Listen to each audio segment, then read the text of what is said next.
mbinu wanazotumia wazungu kubotesha na kutawala na kutuzorotesha kiutimamu wa kiakili kwa njia zipo nyingi. Mbili nazoziona mimi hasa ni kutunyima uhuru wa kutenda au wa kufikiria, uhuru wa kutenda, wa kufanya sisi wenyewe. Yani kwa ugunduzi hawataki hivyo vitu. Ndio maana pia tuwe huru katika elimu yetu, kufundishwa katika utanuzi wa utatuzi, kujifundisha katika njia za utatuzi wa matatizo kwenye jamii yetu inatuzunguka.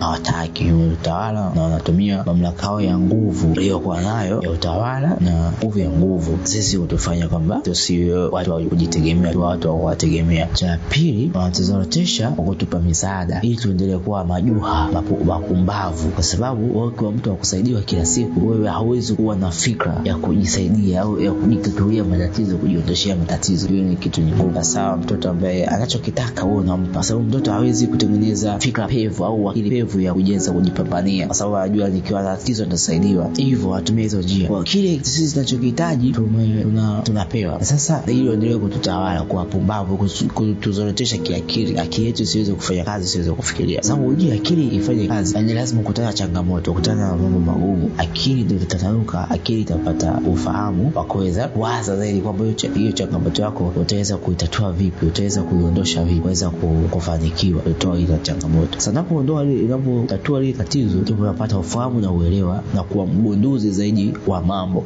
Kwa wagunduzi ni wale wanakutana na mgunduzi. Kwanza mgunduzi sio mtu ajabu, ila mgunduzi ni kwamba anajua tatizo. Sasa hili tatizo anaangalia limesababishwa na kitu gani, limesababishwa na nini. Baada ya kujua lile tatizo, anaangalia njia ya kulitatua. Baada ya kupata njia, atatafuta, hata kama atashindwa, lakini atatafuta njia nyingi mwisho kufanikiwa. Kwa atapata ufahamu, kumbe nikifanya hivi tatizo linasababishwa na hiki, hiyo ndio sababu, lakini njia kulitatua ni hivi na hivi. Napata mwisho siku napata solution. Kwa akili yake inazidi kutanuka.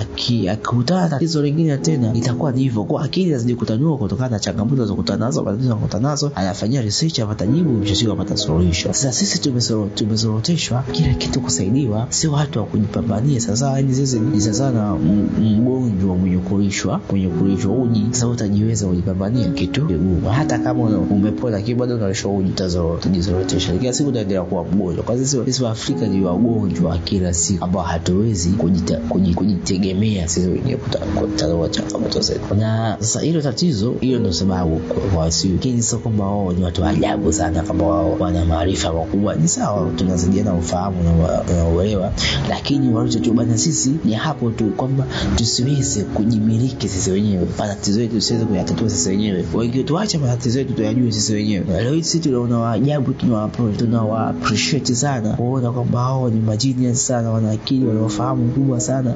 Ni kwa sababu matatizo yao wanayatatua wao wenyewe, si matatizo yetu wataka watatulie. Maybe kama matatizo yetu ingekuwa sio ya wako kuja kutusaidia kutatua, sisi hivi ni kweli tungeshindwa kuyatatua matatizo yetu, tungeshindwa kuyapatia solution matatizo yetu. Tuchukulie tu mfano kwenye familia. Baba anapitia changamoto ambazo za familia, lakini hizo changamoto baba anahangaika mpaka anashindwa, anafanikiwa kuzitatua hizo changamoto na maisha yanaendelea. Furaha inaendelea katika nyumba. Furaha inarejea katika nyumba.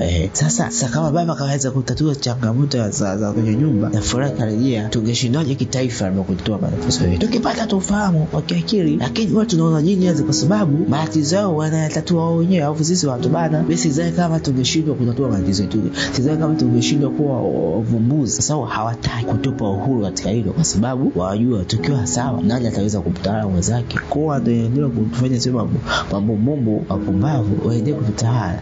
Na sisi tayari akili yetu tumeshailaza katika misaada, kwamba tushajua sisi si watu wa kutokuweza. Sasa na kwa kama tukiendelea kuishi hivyo miaka nenda miaka rudi, sisi tukawa ni watu wa kutokuweza, ni kweli hatutaweza kuweza. Miaka nenda miaka rudi tuendelee kupiga makelele tabu, tuendelee kupiga makelele taka mabadiliko nini, lakini sababu tayari sasa, lakini kitu kigumu miaka nenda miaka rudi, sababu tayari tushaaminisha sisi sio watu wa kuweza. Na sisi wenyewe akili yetu ishakariri kwamba sisi sio watu wa kuweza. Sisi matatizo kidogo kidogo kwenda kuomba msaada, matatizo kidogo kwenda kuomba msaada. Ni lini tutatatua matatizo yetu sisi wenyewe, tuweze kupata ukomavu wa akili, ukomavu wa kuendesha mambo yetu sisi wenyewe? Ni lini? Sasa tayari tushakailishwa hivyo na viongozi wenyewe, tayari washakuwa hivyo. Matatizo ni msaada. Mpaka lini tutasaidiwa? Ni lini tutakuwa yaani tumekuwa sasa na mtoto wa mwisho, anachokitaka unampa mama, anachokitaka baba. Sasa atakuwa mama kweli? Nitegemea ni kweli kwamba tukisema hivi tuashumu tu matatizo yetu yasipate msaada, tunaomba msaada, ni kweli tutashindwa kujisaidia? Matatizo yetu yasipate msaada kwa tunaowaomba msaada, tunategemea msaada, ni kweli tutashindwa kujisaidia kama taifa? Swali hilo tu tujiulize. Swali hili litavumbua mambo mengi. Tutashindwa kujisaidia, tutashindwa kama taifa. Hata hao wanatuambia watupa msaada, mikopo ya bei nafuu. Mikopo ya bei nafuu ya nini?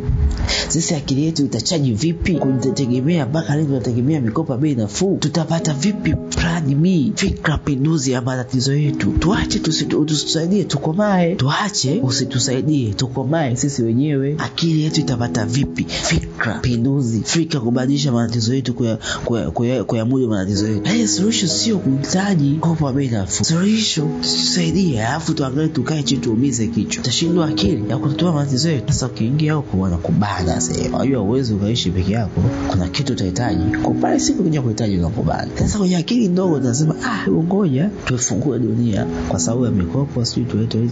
Sawa, tuifungua dunia kwa lengo la kupata matokeo ya haraka au kuchelewa kupata matokeo, lakini ukapata solution ya milele. Ni njia tu au taratibu ambazo zipo za kuendelea kutawaliwa, ufanye kuwa wapumbavu, tuendelee kutawaliwa milele, kizazi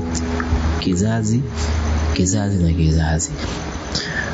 Hatuwezi kuleta mabadiliko kwenye nchi zetu kama tutakuwa ni watu ambao kwa kuwategemea watu au kutaka misaada ya watu. Ni ngumu hiyo, tukae tukusahau. Haijalishi mikopo ya bei nafuu, mikopo ya bei ndogo, lakini tukae tusahau kabisa, hilo swala na tulitoa kwenye akili yetu.